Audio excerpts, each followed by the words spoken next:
Hello, YouTube. For those of you that know who I am and you've watched me for a while, then welcome back because it has been a while. And if you've got no idea who I am and you're wondering why on earth YouTube recommended this clown, you'd be correct. I am a clown. Just look at me. I'm Zach. I'm 22, and I usually talk about weird and wonderful and niche things on this channel when I actually post. Usually it's about music, but today I actually have a different topic for you. So please strap in and let's just go. Sorry if the camera angle has changed. I'm having some technical difficulties. I'm very overexposed. I think it's because I'm pale. But what do I actually do for work then? Well, I am a health and well-being coordinator at a drop-in centre in Edinburgh for people with mental health issues. So I fit right in. I've done that off and on for about 4 years. I took a break briefly to go to uni to study psychology, actually. And then I came back because I missed it so much. And not only did they have me back, but they promoted me. So I think that tells you just how much of an asset I am and how qualified I am to be talking about this right now. So that's super, super cool. So basically, what we do is obviously support people with mental health issues, and we run an awful lot of groups and stuff. Like we do a games night, a karaoke, we do a lot of day trips and stuff, and getting out and about in the community. But apart from that as well, I'm just kind of generally there to support people if they want to chat or if they have a letter that or something that they need to do or an appointment that they need to go to or whatever. I play like a supporting role kind of in that, and I'll get into that a little bit later. This is also just my own experience that I'm speaking from, by the way. I'm not speaking for anybody else. It's just me and the things that I've experienced. I do have 4 years of experience, and there is this thing in Edinburgh called the Thrive Network, which is the idea that all kind of mental health services work together for each other and stuff. So I've seen a lot of services, I've been in a lot of services, I've spoken to a lot of people that work in these services, and what I'm about to say is pretty much the general consensus. But don't take it from me, only take me for what I'm saying about my own experience. Most people think that my job is just having cups of tea and having chats with people. And that's an element of it, but it's not the whole story. It's a lot more complicated than that, and we'll get into that in this video. So, my job is an awful lot broader than people might think. Every day is completely different. I work with people from all different walks of life, all ages, and all with very, very different needs. My role isn't just mental health support worker, it never was. Like, some days I'm a listening ear, some days I'm a benefits advisor, sometimes a housing support worker. I hate being that one. A youth worker sometimes if we get someone that's a little bit younger. We are an 18 plus service, but you meet an 18-year-old that's got mental health issues, and it is a very different kettle of fish to somebody that's maybe 55.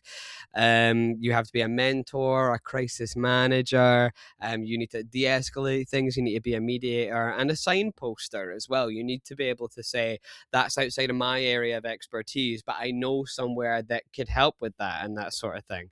So I end up with like a surprisingly broad knowledge base because the people that I support have a broad range of problems. Basically, no two service users need the same thing, even if they have the same mental health diagnosis. Sorry, like it's they're completely different, and you need to get to know them and how they operate and how they function, what they need in life, and that changes as well. Just when you get to grips with somebody and what they need and stuff, it changes because that's life and that's people. So you need to be on your toes for that as well. So I wanted to talk a little bit about the emotional complexity of the work that I actually do.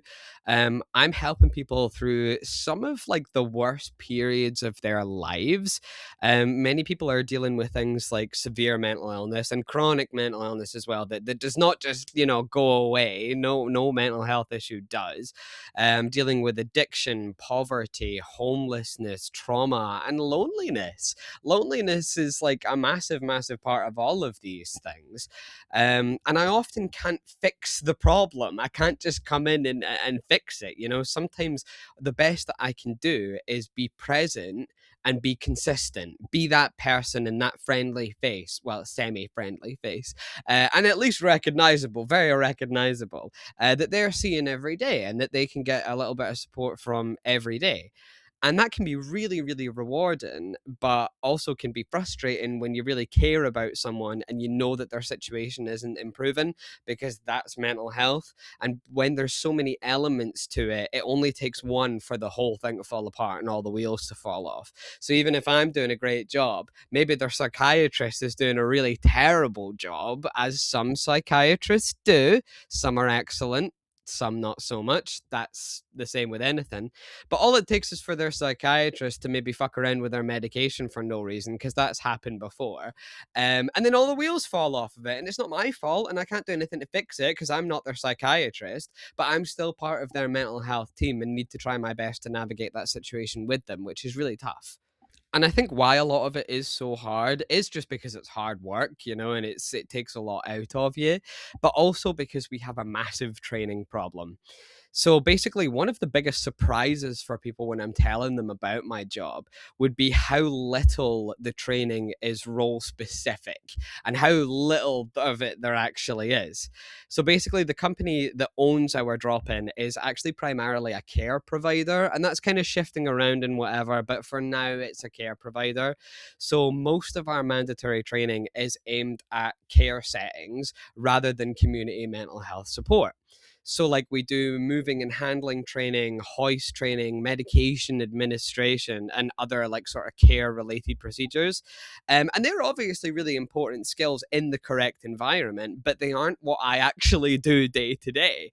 There's very little specific training that focuses on supporting addiction, mental health recovery, trauma, boundaries, motivational conversations, which is really important, whilst not being dismissive and not saying just be positive, and community mental health practice. There's nothing on any of these things at all. It's not tailored to what we actually do, because there's only a couple of mental health drop-in centers under this company, and they just throw the same training at us that you would get in a care setting. And I'm not showering you. I'm not giving you your medication, and whilst that is a noble profession, my partner actually does that. It's not what I do. So it's a waste of everybody's time, me doing this training. So a lot of staff actually end up teaching themselves all of these things. And I was really interested in it. And obviously I've been to uni to do psychology for 2 years. I've done 2 years of my 4 year degree, and that's helped an awful lot. But it's not okay. It's not all right that we've just been left with nothing, because at the end of the day, I don't have my degree. I'm not a psychologist. Well, I wouldn't be a psychologist at the end of the degree anyway, but I'm not a psychologist. And you shouldn't have to outsource your own training and development when you're part of, an organization like that. Many workers become competent through like self-directed learning rather than organizational support, which is crazy because things are constantly changing. And without somebody to deliver that training who's actually trained properly in this topic, you could be learning the complete wrong information. Something could be telling you to do something that would actually be detrimental to that person. So it's an absolute minefield when you're doing your own research for this sort of thing. Day one of being a psychology student, and they tell you that you can't believe every single article that you read, and a huge part of what we do is actually picking them apart scientifically. And the average person who hasn't been to university maybe can't do that to the same standard. I couldn't before I went to uni. I couldn't pick things apart in that way, but now I can a little bit more anyway. So it's crazy that we're in charge of our own sort of learning and development if we want to do anything outside of what the organization provides for us. And we've said time and time again that it's not acceptable, it's not relevant to what we do, but it's not changing either. So I kind of touched on this, in the last section, but I just want to talk about why this lack of training actually matters. It's not just like an annoyance. This has real world consequences for people. Most mistakes that happen are not actually malicious. Most people genuinely want to help. But the problem is that good intentions often aren't enough. You need, the stuff to back it up. So basically, there's been a few situations where people have been well-meaning, but it's not been enough. We had somebody that was struggling with addiction, and they were saying, "Oh God, these meetings that I've been going to and stuff for my recovery, I'm so tired, and they're so draining and stuff." And this mental health support worker that I work with was like, "Oh well, maybe you should take a break from going to the meetings then." And if you are an addict or have been or know anybody that is the out that they needed to not go to the meetings anymore. So what happened is they went, oh, somebody in a position of power has told me that I should take a break from these meetings, so I'll stop going. So they stopped going, and then they relapsed. And I don't think that was malicious on the account of the worker. I don't think it was malicious at all. But I'm just bringing it up to say that these mistakes, however small you might deem them to be, have real world consequences and maybe wouldn't happen, or at least happen as frequently, if we had the proper training. Nobody intended any harm, but somebody in a position of authority can have a huge influence without fully realizing it. And training basically exists for a reason. And the fact that we don't get bloody any of it, by the way, is crazy. Sometimes when there's an NHS training that comes up, we might be able to get booked onto that. But that's third party as well. That's not even provided by the organization. That's just if it comes up. So a couple of people have done the assist suicide training. And apparently that was amazing and stuff like that. But I didn't get the opportunity to do it, because that's just how it bloody worked. And I think everybody should do a training like that and do extensive training like that, so we don't end up in situations where people literally relapse because of the bad advice that you're giving them. So the next section is quite a good section because it's not like a practical thing, it's more of a mental thing, and that's what gets you in these jobs, is the mental weight of all of this stuff. But the next section is working with people that you personally struggle with. So one of the hardest parts of the job is that people rarely talk about, sorry, is that not every service user is easy to like. Most of them are absolutely lovely, but not all of them are easy to like. Sometimes you can clash personalities, or sometimes people can be rude, manipulative, or even aggressive towards you. I've had people being violent towards me and to other staff members as well. So that is something that happens. Violence, it happens. And sometimes we're supporting people who have committed really serious offences as well. We get a lot of ex-convicts, and a lot of them have committed heinous crimes. And it can be really, really challenging to separate our personal feelings from our professional responsibilities. My job isn't to judge, my job is to support rehabilitation and recovery. So isolation is like a major risk factor in why people commit crimes, because they're isolated from people. So I know that me being there and me doing my job and talking with them and working with them and stuff is a reason why they're actually staying out of prison. So I need to try and separate what they've done from the person that's sitting in front of me. Because sometimes, if you didn't read their file, you would have no idea that that's the crime that they've committed. So, like, community involvement and positive relationships can definitely reduce the risk of reoffending, and that is a fact. So, by helping people engage positively with society, like, you are contributing to the rehabilitation. That doesn't mean excusing what they've done. It's not like, oh, it's okay. It's not okay. But it does mean that you need to remain professional despite what they've done. There should always be the hope of redemption. And surely, if we want less criminals and less crimes being committed, then we all need to make sure that we're involved in that rehabilitation. So if you have a neighbor that's just come out of prison, I'm not saying be their best friend, but take their bins out, tell them when you're having a party, just be an average neighbor, and that'll help a lot to make them feel like part of a community. This next section for me is probably the most important. All the other stuff that comes with the job, well, it comes with the job, and you gotta be all right with that. You gotta be okay with people shouting and swearing at you sometimes, and having to de-escalate conflict, and working with people who maybe aren't the most educated and are a little bit ignorant on a few issues. That all comes with the territory. But the next thing is probably the thing that influences people the most to actually leave a job like this, and it is the constant resource struggle.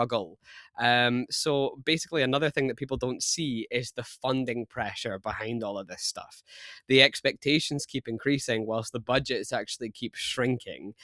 So management want more activities, more day trips, more groups, more opportunities for service users, which is great. We want that too.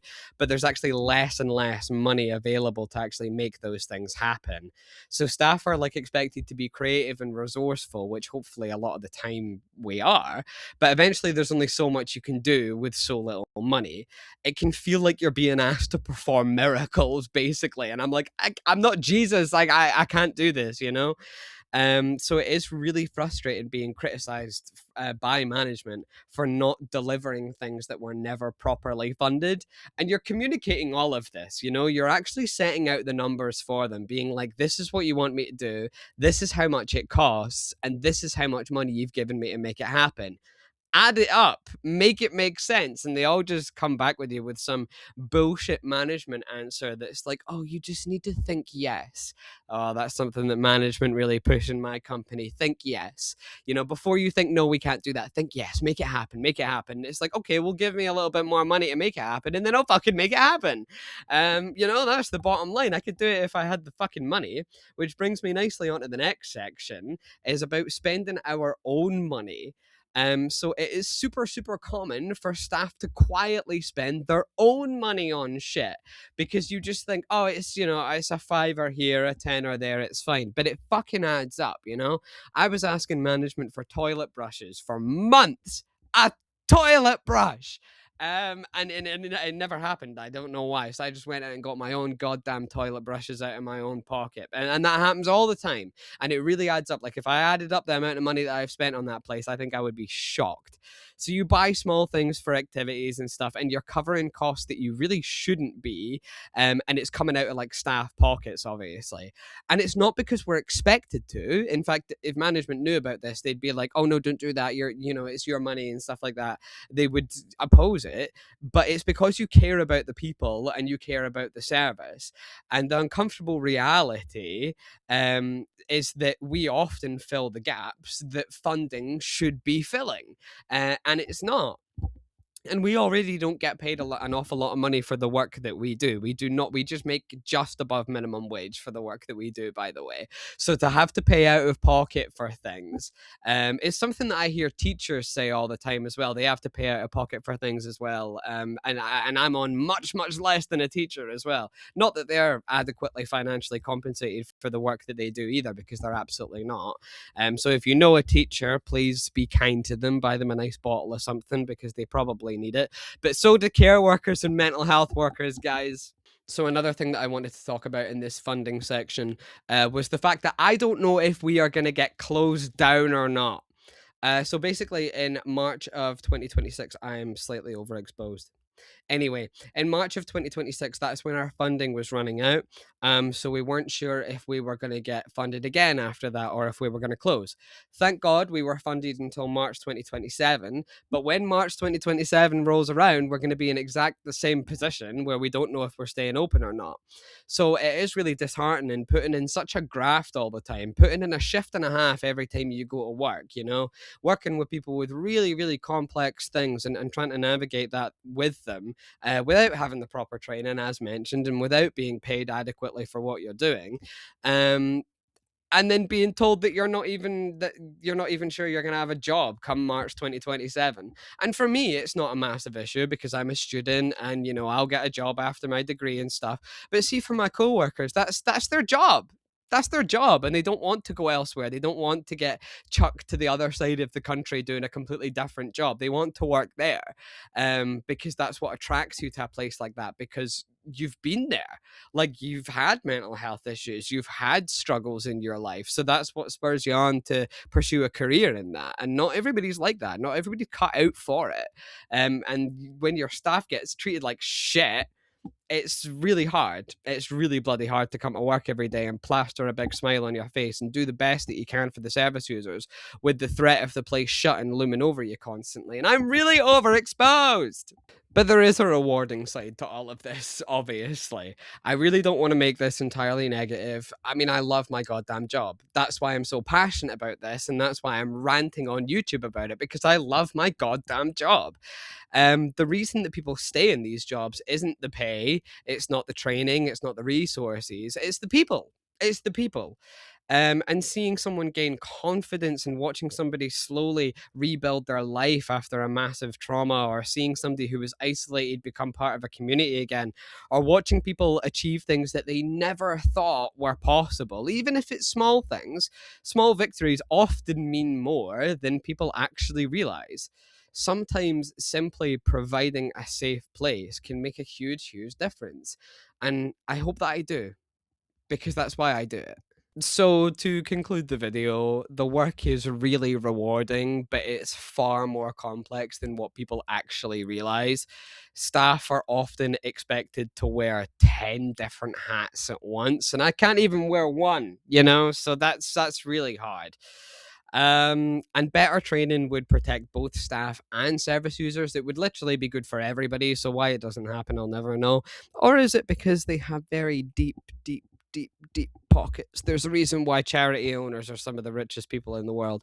But anyway, better funding would literally improve outcomes for everyone. So there's really no reason not to do it other than they don't want to pay for it. But despite all of the challenges, it's work that I'm proud to have done. I can look back at things and be proud of it, even when things maybe haven't went my way or haven't went quite right, or there's been a conflict that maybe went a little bit pear shaped. I'm proud. I'm proud of everything that I've done, and I'm proud that everybody's been safe. Is the main thing. I've kept everybody safe in the times that I've been there when things have gotten loud or angry or violent, because it does. It's mental health. I'm sorry. People are like, "Ew, you don't brush your teeth," and it's like, well, I've almost been punched in the face by somebody having a mental health breakdown, and I don't hold it against them because fair enough, I'd punch me in the face too. So I look back at these situations and go, I'm proud that I managed to de-escalate them and work with that person afterwards as well. Is the really nice bit. It's messy, it's frustrating, it's exhausting at times, but like it genuinely matters. It genuinely matters, and that's why I'm overexposed again. It's because I'm exposing so much of myself. Oh, not like that. I want to end by saying that the biggest misconception is that I'm there to provide mental health support, when in reality, I'm often providing practical life support, which indirectly improves mental health. Hopefully. I'm not a psychologist, I'm not a psychiatrist, I'm none of those things.